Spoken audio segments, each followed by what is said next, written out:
አንዳንድ እድለኛ ቃላት አሉ፣ በብዙ ቋንቋዎች ብዙ ትርጉምና መልካም ፍቺ ያላቸው። ባና እንጓዝ፣ እንሂድ። ባና ብርሃን፣ ወገግታ። ባና ሙቀት፣ ኃይል። ሚዲያ በተለይም የሀገራችን ሚዲያ ትልቅ ፈተና ላይ የወደቀበት ወቅት ላይ እንገኛለን። ቀላል የማይባል ቁጥር ያለው የማህበራዊም ሆነ የመደበኛው ሚዲያ ይዘት አሳሳችና ስሜታዊ በሆኑ መረጃዎች ላይ በመጠመዳቸው ብዙዎቻችን እንድንሰላችና አመኔታችን እንዲሸረሸር እያደረጉ ይገኛል። እንዲያም ሆኖ ከሚዲያ መራቅ አይቻልንም። ያለው ምርጫ ጥሬውን ከብስሉ ለይቶ መገኘት ብቻ ነው። ሚዛናዊ፣ በመረጃና በማስረጃ የተደገፈ በተለያዩ ቋንቋዎች በኃላፊነት መንፈስ የሚሰራን ሚዲያ እያፈላለጉ ከሆነም ትክክለኛው ቦታ ይህ ነው።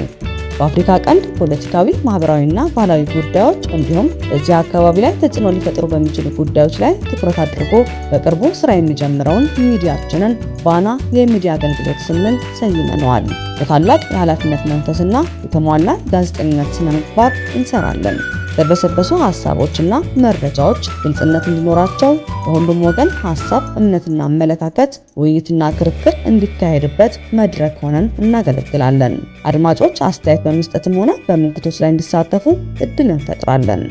ዕለታዊ ዜናዎች፣ ባለ ጉዳዮች ጋር የሚካሄዱ ቃለ መጠይቆች፣ የተሰናዱ ፕሮግራሞች፣ አድማጭ ተመልካች የሚሳተፍባቸው ውይይቶች ባና ይዟቸው ከሚመጡ ይዘቶች ጥቂቶቹ ናቸው። ጥረታችን በሚዲያው ዘርፍ አንድ አዲስና የተሻለ አማራጭ ሆኖ መገኘት ነው። በሚዲያው ዓለም ብርሃን እየፈነጠቀ ሚዲያው ኃይልና ጉልበት መሆኑን እያስመሰከረ ሩቅ የሚጓዝ የብዙሃን መገናኛ ሆነን እንቀጥላለን። ባና ሚዲያ ኃይል፣ ብርሃንና ሙቀት ሆኖ በቅርብ ቀን በዩቲዩብ ቻናል ያገኙታል። ለሐቀኛ ፈጣን መረጃና ሚዛናዊ አቀራረብ ባና ሚዲያን ሰብስክራይብ፣ ላይክ እና ሼር በማድረግ ቤተሰብ ይሁኑ።